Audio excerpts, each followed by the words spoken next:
Welcome to What's Cooking with HTFL. My name is Mary Bear Shannon. I work in the reference department here at the Haverford Township Free Library, and I'm here today with Susan Kelly. Susan is a longtime resident of Haverford Township. She's also in the family that owns and runs the Kelly Center, and also the foundation is on the board of the Kelly Center for Life. So welcome, Susan. Thank you. Glad to have you here. Happy to be here. Yeah, we are cooking today with Susan. It is March, it is Irish Heritage Month, and soon is going to be St. Patrick's Day, and the Kelly family takes their Irish cooking seriously. So we knew that Susan would be the person to cook with today. So tell us what we're gonna, first tell us real quick what we're gonna cook. We're gonna cook a shepherd's pie, which is, for lack of a better term, it's a casserole with ground beef. It's a ground beef mixture with some spices and herbs, and then a topping of almost like a mashed potato. A mashed potato So topping. like a crust? Like a crust of mashed potatoes, yeah. Well, all of the ingredients in front of us look very delicious, so we're going to get started in a couple of minutes. Susan, just tell us a little bit about you and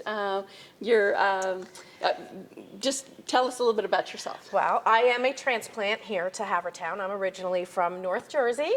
I moved here about 17 years ago when I became a Kelly, and haven't looked back. And so I'm a teacher by day. Okay. What do you teach? I teach English as a second language. Nice. So I work with students of all cultures and languages. And food backgrounds, which is fun.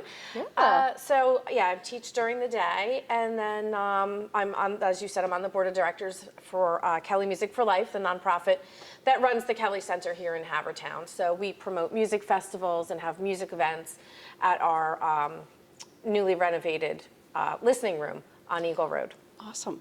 Yes, and really, if you don't, you may not know who's behind some of the festivals that you go to here in the township, but there is the Kelly Music for Life helped start the original Haverford Music Fest. They do the Irish Fest in June. Yes, we do. They do the Spring Fest in May. Correct. That's usually over on Brookline Boulevard. What do you have anything coming up this year? We do. We're happy to bring back Spring Fest after a hiatus due to everything happening. So we're happy to bring back Spring Fest this year. I believe there might be a location change. I'm not positive yet. We are bringing back Irish Fest, which I'm thrilled about. Yes. I have poured beer for the Irish Fest, which is very fun. Yes.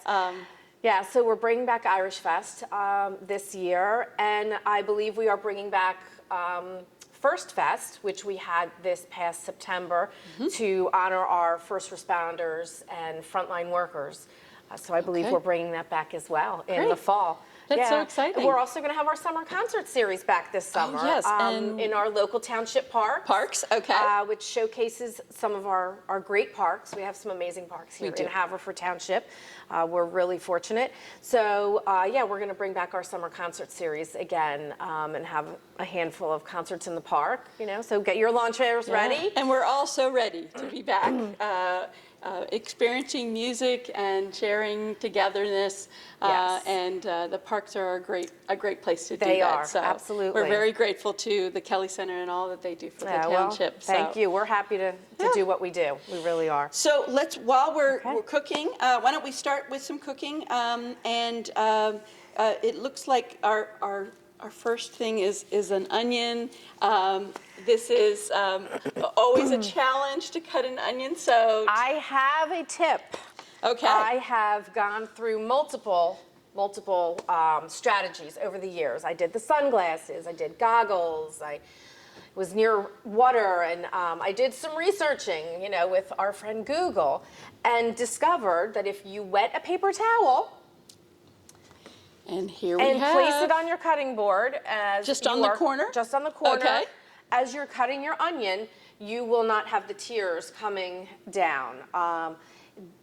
The onion, as I read, the onion is looking for a source of moisture and water. And what's the closest source as you're cutting? Your eyes, which is where it goes to. So since I've started doing this, I have not had any tears. No, it's been great. So we're going to dice up this onion. Okay, that's our first step here. First line, yeah. And how large or small do you want this onion? Well, usually, to me, when I say dice, it's pretty small pieces. Okay. So, all right. So we'll get that. However it does cook down. So. I had also heard, and this kind of follows with your theory, is to not have your mouth open. Of course, that's tough on Kickin' Cooking or in What's Cooking with HTFL, but and that sounds like that would follow because it's looking for the moistness in your mouth. Yeah, that would make sense. You know, a lot of times when I'm cooking at home, I am cooking by myself, so I'm not talking. And you're not being recorded. And I'm not being recorded. You know, unless I'm cooking at my mom's house where she's perched at the kitchen counter, right? Yapping and chatting with me. And drinking a glass of wine. Yes, and drinking a glass of wine. I'm usually not chatting, so that wouldn't be a problem. But yeah, when you're cooking with friends or whatever, yeah, you are talking and usually having the glass of wine. And having the glass of wine that's also moist. Yes. So it looks like our onion is chopped. Tell us the next step. So we're ready to heat up our skillet, or pan or skillet. You know, some of my phrasing will come out of my, from my grandmother's repertoire of when I used to cook with her. So we'll heat this up to about a medium heat. We're gonna add some olive oil, 2 tablespoons of olive oil to it. Once it's heated a little bit, we're gonna put our onion in, and then we're going to also chop up some fresh parsley and put in some thyme and some ground sage and let the onion soften a bit before we put our ground beef in to brown. So do you put some oil in that? I do. So it calls for 2 tablespoons of oil. You'll see me referencing my recipe once in a while. Which will be on our website, so you will have the Susan's recipe. Because believe it or not, this is, I really do make this just for St. Patrick's Day. This is not one of my, those are my repertoire that comes out multiple times a year. Unless it's asked for by a friend. But yeah, it's usually just St. Patrick's Day that I make it. Along with corned beef and cabbage as well, the traditional meal. I'm just gonna feel that this is heating up a little bit. So 2 tablespoons of olive oil, which is what is in my cruet here. And sometimes the longer you cook, sometimes you don't need to measure, sometimes you do. You do glurgs. Yeah, or, just, eyeball it or whatever, but you definitely want enough olive oil to cover the bottom of your pan. Whoops, except I just moved it and I'm up there, it's back. There we go. We're back in business. And I realize we have, there's a spoon if you need it. So you tell us when it's time. And so along with, remind us again, along with the onions, what else are you going to put in here? Along with the onions, we are going to chop up some parsley. It's already washed, so we're going to have some parsley. Great. And then we're going to put in some thyme and some sage. And that will, that'll heat up. And I think that this feels... Do you think it's ready? It feels warm already. It's always tough when you're not cooking in your own kitchen. It is. And that can be when you're used to cooking with a certain type of sauce as well, you're used to that. And an interesting tidbit, before I moved to Havertown, the house that we were moving into had an electric oven and an electric stove. And I said to my husband that I cannot cook here. This has got to change. This has to change. And before we were married, it was changed. Yeah, it was changed. Which was electric good. can be tough if you have been on gas. I find that I often, are we ready with this onions? Yeah, okay. Go ahead. I find that I just don't know. I burn a lot of stuff on, let's just say I burn a lot of stuff on electric. I prefer my gas. Yeah, I think part of it is just what you've been used to. And I grew up in a kitchen that we had gas, and that's how I learned to cook. So I'm just going to give these a little stir. And would you like me to chop? Sure, you can chop up the parsley. And how fine would the parsley be? Give it pretty pretty fine. Pretty good Yeah, chop. Give it a pretty Okay. good chop. All right. Okay, I'm going to add in our 1 teaspoon each of dried thyme and of sage. And I think that's another reason why I love this recipe. I absolutely love cooking with thyme. Yes. It's one of my favorites. Yes. So that's 1 teaspoon So of if, thyme. say I have this really amazing thyme bush, I call it, it's almost a bush now. Okay. It's on my deck. Comes back. The lovely thing is that it's a perennial, so it comes back. It's amazing. It is lovely. I always think, oh, I've killed it this year. It's too cold, but it always comes back. So if I was going to use fresh thyme, how would you? Do you have a conversion? Would it be the same, or would it be? I don't have an exact conversion, but I will tell you, in the summertime, I grow. I have a deck box herb garden that I grow at my mom's house, and I do grow thyme, and it comes back every year, which is amazing. It is great. I kind of measure it. I'll chop it up, and then I will put it in a measuring unit to see whether it's a teaspoon or whatever I need. I will do that. Yeah. I feel like I usually use a little bit more when it's fresh, just because the drying really concentrates the flavor. Now that looks really, really good. So how long do you cook this? This is about 5 minutes, just till the onions get softened, and you do have to stir it a few times. Okay. But you can see how the thyme and the sage are mixing in with the onions, and you just said it smells good. It really does smell. Smells amazing. Very aromatic. Very aromatic. And it's Yeah. interesting. When I think of thyme, I think of more French cooking, but it definitely, it just makes this dish. I do have a recipe as well, and it seems to really... Thyme, to me, Something about is it. the way basil is to Italians. Yes, yes. Or even parsley. So I cook with a lot of thyme. So this was a good recipe find for me when I found this. Absolutely. So yeah. Susan, tell us, how did you get to cooking? Who were your influences? Who taught you how to cook? The kitchen is always the heart of the home, and I grew up in a very small home. So everybody was there. Yeah, and the kitchen was small, but we always just seemed to be packed into it, and we also had to walk through the kitchen to get to the back door or wherever. So the kitchen was just a room that was always happening. So I would watch my mom cook. My dad was a great cook. My dad used to cook on Friday nights or on Sunday afternoons.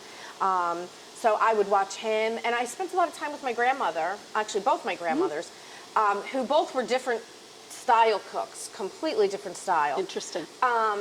But I spent a lot of time with grandparents who also cooked, and families gathered around a Sunday dinner, and it just came very natural to me. And both my brothers and I, we were always in the kitchen cooking. It's just something that we like doing. Yeah. So, yeah. What is your dad? I'm curious to know what your dad cooked. Oh, my dad. Oh, my goodness. Well, my dad is no longer alive, so I feel I channel him a little bit when I cook. Okay. But my dad really got into cooking when my brother went away. My oldest brother went away to college, and my brother went to West Point in the United States Military Academy, and we, living in North Jersey, then became season ticket holders to the football games. Okay. Which tailgating comes along very heavily. Yes. And my For dad, sure. the cadets at West Point are from all over the country. So my brother had friends from all over the country who didn't get to visit with their parents very often. So we had all these adopted cadets that would come to these tailgates with my brother. Come to tailgate, okay. And my father said, I have to feed all of these cadets. So he just started cooking in mass quantity. So my dad on a Friday night would be cooking, 30 pounds of chicken cacciatore, or 30 pounds of Italian sausage with peppers and onions, and food that would feed the masses for a tailgate. And I can only imagine the cadets were very hungry. Always, always. Big, bulky cadets Yes. who needed a good meal. And, one of the amazing things about social media these days is, my brother is 9 years my senior, and he has reconnected with people that he has lost touch Nice. with. Nice. who have also had connected with me. I mean, I remember them, and they remember me as this Because you were a little, nine-year-old little girl. sis. You were a little sis. And Very you fun. know, so that's part of how my dad Yeah. really got into cooking. And my dad also believed that it wasn't just the woman's job to cook. He believed that That's great. I mean, there were certain generational gender roles, but he That really wasn't did a one of lot. them. That was not one of them. He was in the kitchen. We joke with my mom. My mom has never in her life made a turkey. Never. She always has somebody in else her life making has it. made a Thanksgiving turkey. Was Dad always making it?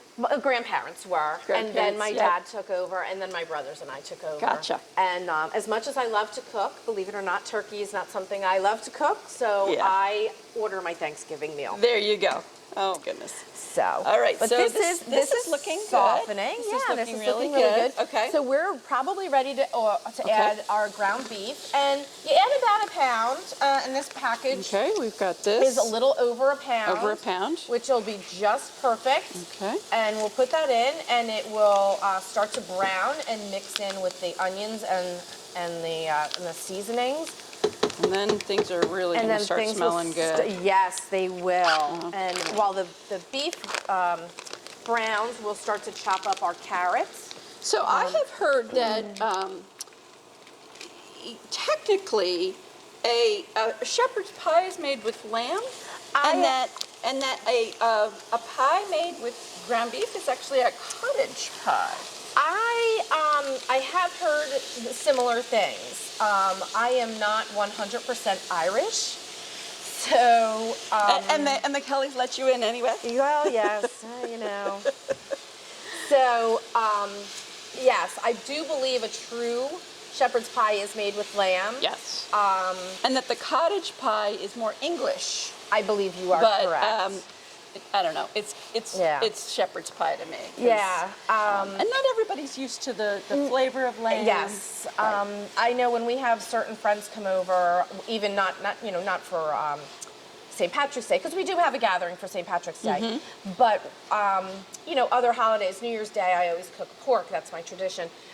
We have friends who come over on New Year's Day, and one of them does not eat pork. I know not everybody likes lamb. Yes. So therefore, I've used the beef, which is what's in my recipe, and I've never had leftovers. Which is a testimony. I've never had leftovers. Yes, So yes. we're just gonna let this brown. Okay. And you have to kind of break it up and stir it up a little bit Okay. and mix Oh, it. and I'm looking at the package. It looks like this is 85% lean, 15 fat. Is that kind of your That's sweet? kind of my go-to. Your You do need go-to, to have, okay. You do need a little bit of fat in there. Fat in there. Yeah. Okay. So yeah.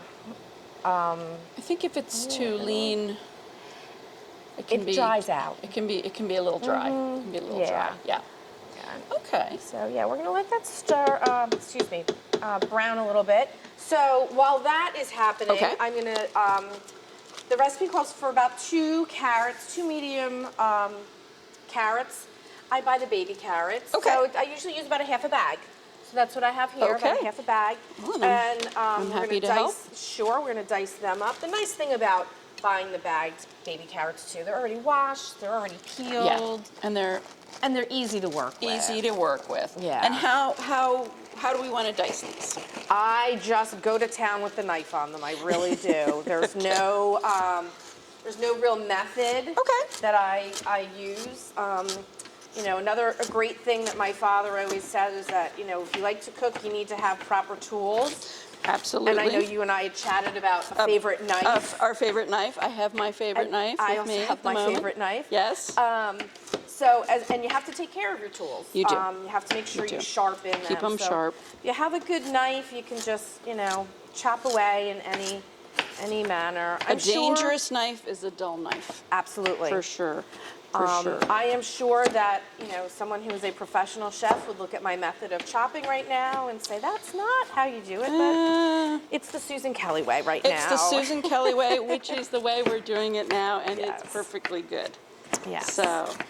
So your dad would cook, and do you have any recipes you remember that your grandparents cooked? cooked that you My are fond of? grandmother, my maternal grandmother, was also an amazing baker, and she Ooh. always made. She was part Scottish, so she would make Scottish shortbread at Christmas time, and that has become a go-to for me as well. And that's a recipe that we've passed down through generations. My niece now makes it. And my nephew, her brother, also makes it, which is really it's fun, and it's nice that my grandmother's legacy continues, which is really nice. Okay. Yeah, so my maternal grandmother was a great cook, and she, she could make something out of anything. She was a vegetarian, but she would interesting. still also, Yeah. she would cook meat. She made a great... She just didn't eat it. She just didn't eat it. She Wow. made her pot roast was amazing, and she used to make Hungarian chicken, which I knew as chicken paprikash, which was always delicious. Wow. Yeah, she was a really A lot of paprika, I'm sure. in that. yes, a really great cook, and could create a meal out of nothing. I mean, really could just figure out how to get it done. So. Well, and we've certainly lived in times, our ancestors lived in times where they just basically cooked with what they had. What they had, absolutely. They had. And a lot of the ingredients for this as well are, they're things that I typically have in my pantry or even in my refrigerator. So I mean, the only thing I don't keep on hand regularly is, believe it or not, is ground beef. Interesting. Yep. So I did have to run out for that. But other than that, it's things that you have at home. That you have. That you can easily put a meal together. This is browning up nicely. Still a little bit of pink left. Okay. It's browning up. And then once that's brown, we will put these carrots in. That's right. Okay. And then I have to check my little recipe again here. Once that, we add the carrots and we let it cook about 15 minutes. We'll put the lid on and let it really cook. And then we're going to add some more flavoring with some flour to thicken it up a little bit, and some sugar, and believe it or not, ketchup, mustard, and Worcestershire sauce. And a bouillon cube. That sounds add amazing. a bouillon cube. So, Yeah, give it that depth of flavor. But again, all things that are at home in my kitchen. In the pantry, you always have ketchup and mustard around, and most people have people who cook have bouillon cubes, in their pantry. So. All right, So an interesting thing about carrots, I love carrots. I always have. They were a go-to snack when I was a kid. I would eat them. Good for your eyes. Eat them. Yeah. Well, that's part of the joke. So my mom does not like carrots.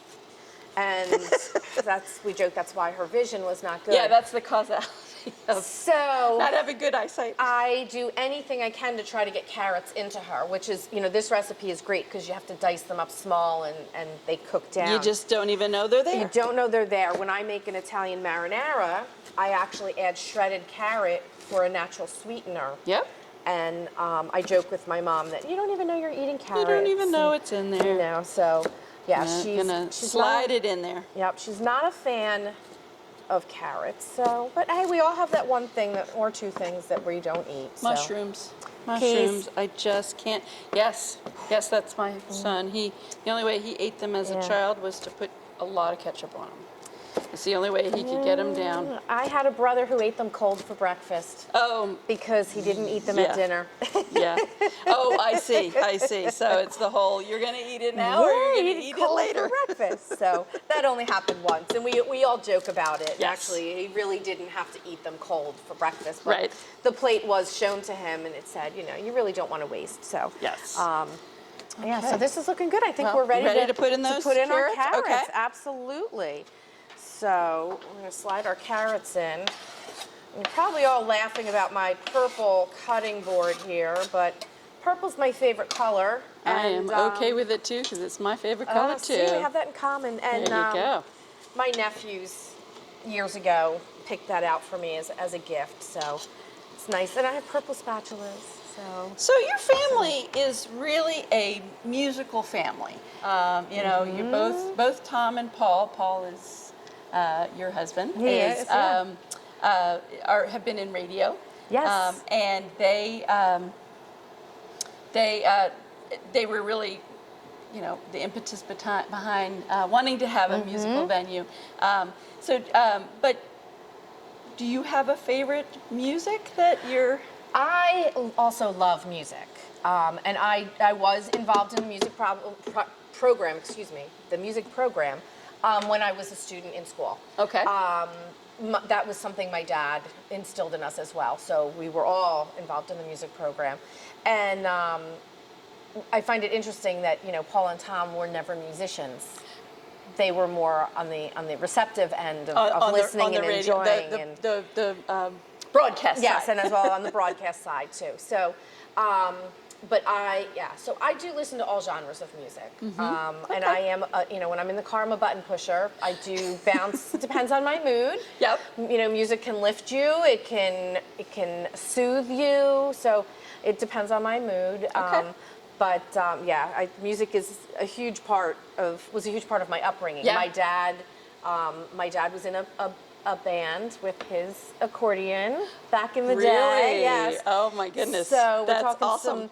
some old school music, some Very old school. polkas and things. I am usually amazed to see that you can actually get sound out of an accordion, because when I look at them, I like, how do you do that? Yeah. So I'm pretty impressed. Yeah, so we're going to put the lid on this for a few Okay. minutes, Great. and the carrots will steam up a little bit while they're in there. So this is usually when I would prepare the topping, which Okay. would be the crust. Okay. So, which is you boil your potatoes. I'm going to bring this to And you so I we actually can did. show I you. did pre-do that. Okay. Because of time, I'm just going to move this Oh, I'll take up this over here. Yep. Okay. So, so you boil about 6 or 8 potatoes. Okay. I keep moving this way. I apologize. 6 or 8 potatoes. The same way you would boil them to make mashed potatoes. You just boil them in water. You peel and- them? I don't. You I keep like the the skin on. skins on. It is good for you. Yeah, that's where most of the nutrients are. So Yes. I do. Nice. Once I wash them, I give them a good scrub, and then I cut them up. I rinse them twice before I put the water in, though. I really do. I rinse them so that Okay. they're not too starchy. Gotcha. And Which would be kind of gooey. it gets a little gooey, Gooey, and gummy. yeah, Yeah. okay. So, and I use Yukon Gold potatoes. That's my favorite. That's your- for, okay. Yeah, for this. Okay. So yeah, about 6 or 8 potatoes, some water, boiling water, some salt. Let it come to a boil. Drain them, and then I have to be careful when I make this because my regular mashed potatoes are butter and milk and sour cream, and they're Yeah. you don't want that for this. You do Yeah. want your potatoes a little stiffer. Okay. All right. So when you mash them, you use a 1/4 cup of milk, Okay. 2 tablespoons of butter, salt and pepper to taste, and a pinch of nutmeg. Really? Yes, so I Wow, did okay. put my nutmeg in already. Okay. It just adds a little different flavor, which I think really complements the meat Yes. mixture, and it brings Yes. out the flavor when you Interesting. eat it. Okay. So, yeah. So And have it's- you have mashed So already? I have mashed. We'll probably give it a mix. Want to give it a little bit of a yeah, stir a little bit here? of a stir, Okay. a little mix to. And you can use, I guess, an electric mixer if You you can wanted to. absolutely. That's that's funny you say that. That's a running joke in my family. I use a hand masher. That's my go-to. But my brothers both use mixers. They Use want the hand whipped mixer. potatoes. I Okay. don't want whipped. I want to know there's some lumps And you want in some there. I do. chunkiness to it. I do. Okay. Yeah. All right. So that's the potatoes. Okay. And they have the nutmeg in them. So they are all set. I wonder if that just, my guess is it gives a kind of a warmth to it. Yeah. Yeah. It kind of makes you think of like the holiday season a little bit. Yep. And Yep. being Irish, Okay. this is another one of my holiday There we seasons. go. So yeah, so you just give it a little mash here and there. And you do definitely want them to be a little stiffer though, because when you put them on top of the Okay. Yeah.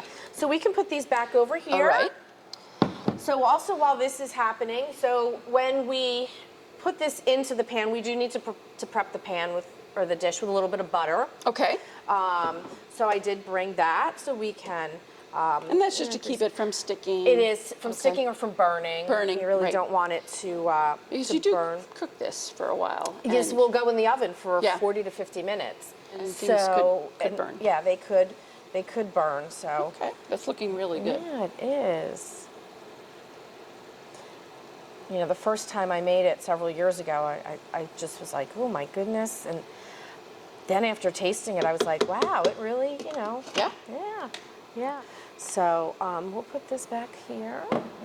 All right, so we're gonna let that brown for like another couple minutes, the brown and the carrots soften for another couple minutes. So they get soft. So they get a little softer. Okay. And they don't get completely mushy, but they do get a little softer. Yeah. So while we do that, not that happens, we can definitely kind of prep the pan a little bit. Well, and I think this idea that you're having things that are on hand, that are pretty kind of household goods, but they're made into this amazing little pie. And I think that when you think about the farm folks both in Ireland and in England, I mean they were pulling stuff that was off the land, that they had on hand, and was it may have seemed simple and not fancy, but super filling, especially if you are working in the fields all day or you're working on your farm all day. My guess is this was very welcome at the end of the day. Absolutely. And what's really interesting is we all think of Irish fare as meat and potatoes, but believe it or not, Ireland's a peninsula. They really did also eat a lot of seafood. And I have a cookbook I brought, Gourmet Ireland, and there's a lot of seafood recipes in there, and that amazed me because you always think it's really about meat and potatoes, but they're really they are an island. They did use their local resources, what they had available to them, to feed their families. Which is, if you think about it, that's a lot of what we do too. We eat regionally. It was amazing when you said you don't eat mushrooms. I'm thinking, wow, we live so close to Kennett, from Kennett Square, but I just you don't eat and them. everyone said, oh, you'll mature and you'll like them, and it just hasn't happened just yet.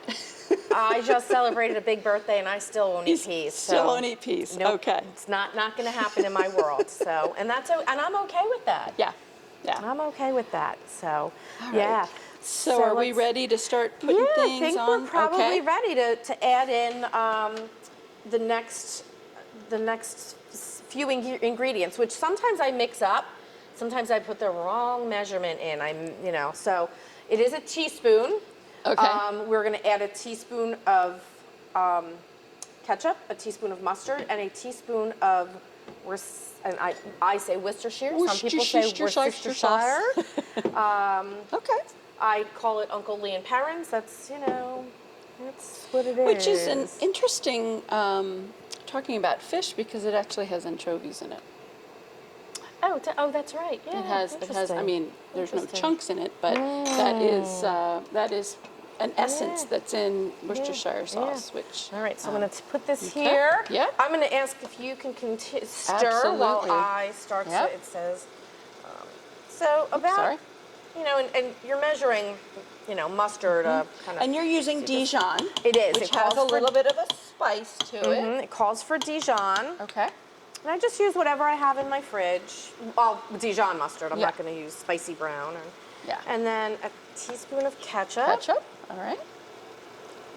And again, you just kind of eyeball the measurement. And a teaspoon of Worcestershire. Somebody can tell us how it's pronounced. I always mix it up. This looks really good. All right, I'm just going to ask you to scrape that out a little bit. Just there we go. Perfect. Get all that goodness out there. There we go. Okay. We'll put that back there. And this is also when you add a bouillon cube, a beef bouillon cube. Okay. I always struggle to open these. Yeah. They are a little small. They are. I've tried the powder in the jar, and I like the cubes. They're easy. And also, I pre-measured a teaspoon of sugar, which is what's in this container. I'm going to put that in. And I believe 2 tablespoons of all-purpose flour. And That'll thicken it Okay. a little bit. And give it a bit of a sauce. A little bit, and there is one other little thing. What am I missing? Oh, I forgot to add a quarter cup of water. Okay. Believe it or not, though, there is some moisture in there. There so is? I'm not sure how much we're going to add. I'm sure that will interact with the Gonna bouillon. measure. It does interact. It helps to break it down. Okay, and it is definitely getting thicker here. Yes.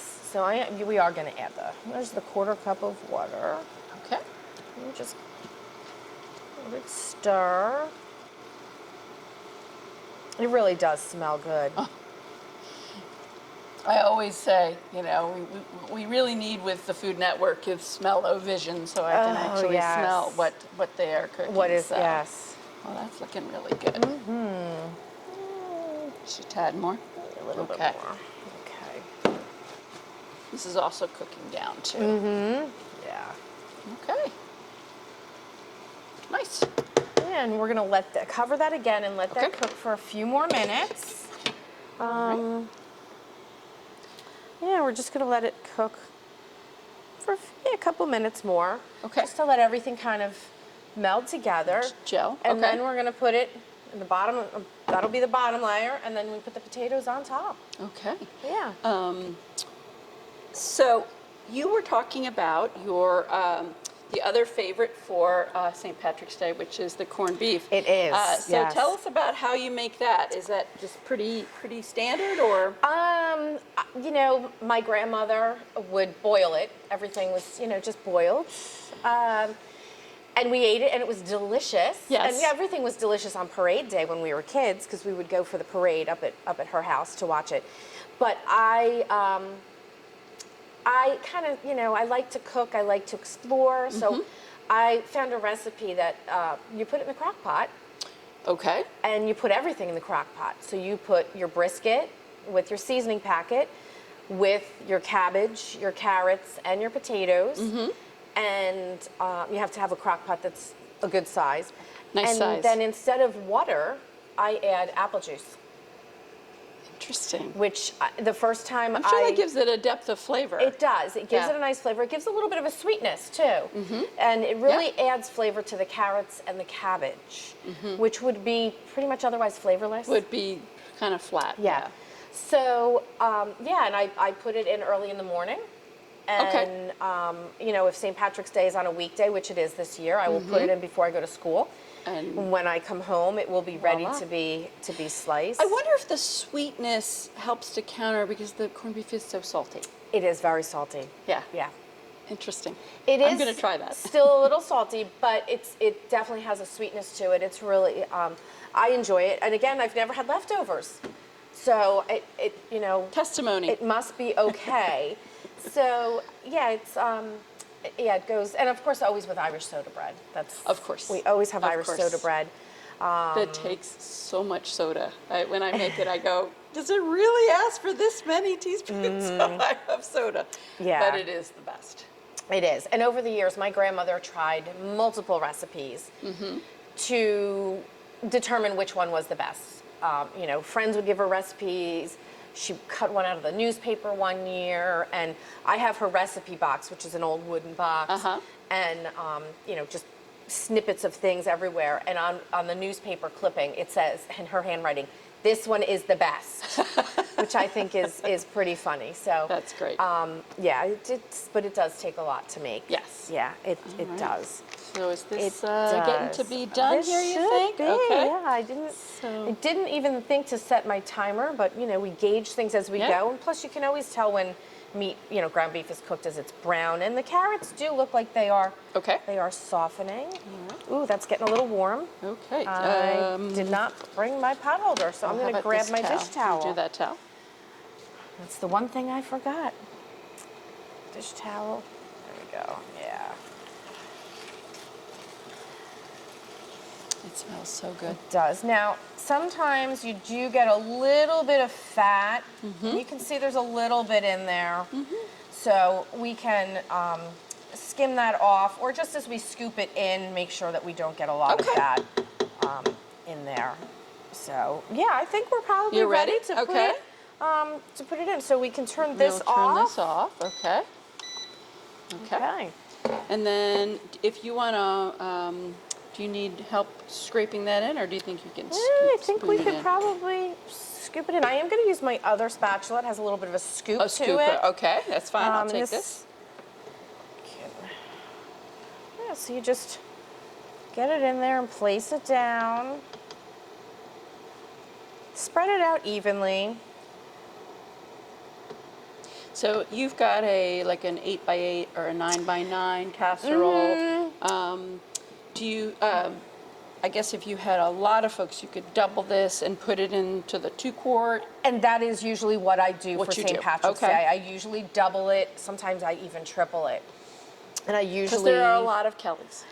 There are a lot of Kellys, yes. And actually, we grew by 2, just this week. Yes, nice. Yes, More we grandchildren had, on the way. Yes, one of our nephews and his wife gave birth to twin Oh. girls this week. Very exciting. That is very exciting. Everyone's healthy, and that's the most That's the important most thing. important thing. But yes, there are a lot of Kellys. I'm also, although I'm only one of 3 children, I'm one of 23 grandchildren. Oh so my yeah, goodness, our yes. families, So our families are big. Yes, so, triple, quadruple this recipe. Yes. So typically for St. Patrick's Day, what I do is I do make it in a 9x13 casserole. Okay. I do make it in a bigger one, and I do double it. Yeah. So. Believe it or not, this is the first time I've made it in the 8x8 square, so I wasn't positive exactly It was how all it gonna would fit. So, but I think this will all it's fit in looking there. good. Yeah, I think really it'll all good. fit in there.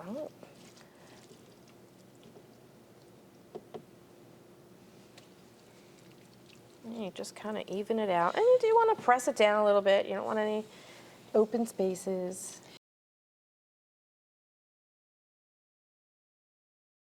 You know, you were talking about your students who are doing English as a second language. I know that, you know, that's the library here is interacted with our ESL program at Haverford, and one of the things we often have done in the past is go to a dinner with the families, and they usually bring one of their favorite dishes to share. The library was there to sign people up for library cards, but I was just loved everything that people brought. Yes. It's such a big part of culture is, you know, what, you know, I call this a comfort food. And it's always good to hear what other comfort foods are. Absolutely. One of the things that we do in the, and I don't work for our district here, but in the district that I do work in, we have a family night every fall. Yeah. Where we invite all of our students and their families. And now that number has grown. I mean, I work with 50 students just in my elementary building. We have 5 elementary buildings and a high school and a middle school. So we are very diverse. And we have this family night, which is really fun, and we invite families to share their foods, to share their culture. And we also have students who come in and they perform, and it's just really amazing. People gather around food, and people want to share their food. An interesting thing that happened to me this year, I had said earlier to you that New Year's Day, my tradition is to make pork as well as cabbage. Right. And, you know, it's a good luck thing. So New Year's Day, I'm prepping for New Year's Day, and I'm thinking I'm in one of the local supermarkets in Delaware County, and you know, there were a lot of collard greens, and there were peas and beans, and I said, you know what, I need to try something new this year. I need to add. So I've never cooked collard greens, so I asked another shopper. I said, could you tell me how you cook yours? And she was more than happy. That's great. To share. Yeah, Absolutely. People and it's definitely want it is a New Year's along with black-eyed peas, which I hate to say I don't actually like. I made them, and I need to work on that recipe. Yeah, I think if you cook them in enough bacon fat, I think you would like it. But I don't. I guess I just didn't have the recipe down because I didn't. Yeah, I didn't. But you know what? You don't know until you try. Exactly. Exactly. So I tried. So anyway. So all I know about collard greens is you have to cook them a long time. You do. You have to soak really them, long time. and you have to cook them a very long time. But I have to tell you, they had great flavor. You know, they really did. And I was happy to try something new. Yeah. Tell me, is there a trick here in terms of putting out the potatoes? Do you, how do you do it in terms of close to the edge? Is there? I usually start in the middle. Okay. And just kind of spread it around. And then as I go along, I just fill in and make sure that everything is there. And again, like I said, you do want these to be a little stiffer. Like I said, normally when I make mashed potatoes just to have as a side, you know, they've got They're a little soupy. Yeah, and it's, you know, they've got the sour cream and lots of a lot more butter. So you do want it to be a little bit stiffer. Yeah, so I just kind of spread it around. Oh, it's looking beautiful. So, you know, and of course potatoes, even though I do rinse them multiple times, they are still, they're starchy. They're going to be a little sticky. Although they need to have, it seems like they need to have some body for the dish that this is, which is it's really a layer. It's a crust. It is. So. Yeah, so you That's spread that looking out. really good. And, you know, you add salt and pepper as needed as you go along with whatever you're, and I didn't really add a lot of salt and pepper in here. There is salt and pepper in the potatoes already. And how long do you bake that for now? You bake this for anywhere between 30 to 35, 40, sometimes 45 minutes. Okay, and temperature? A 350 oven. A 350. Yeah, in a 350 oven. All right. You want it to get a little toasty, a little crusty. Okay. The other thing, and I forgot to bring a fork with me, silly me, but you score the top of the potatoes, so it has a little bit of like a ridging or a line to it. So that it kind of has some texture, some edges, yeah. Well, we do have a made dish, so we're going to actually show you how it turned out. Show us your So this final is exactly product. how it will turn out. So you That's can see great. the fork score marks along there. It looks amazing. And you bake it, and you can see you got a little toasty, a little crusty. And I like to bake it in a glass dish so that you can see, you know, the meat and how it looks as it's cooking in the oven. Yeah, and you just scoop out and enjoy. There's never leftovers. There has never been leftovers. And there is, you know, once you take one scoop out, there is no pretty way to, you just let people take it as they want to take it out. So, yeah. Well, there you have it, Shepherd's Shepherd's pie.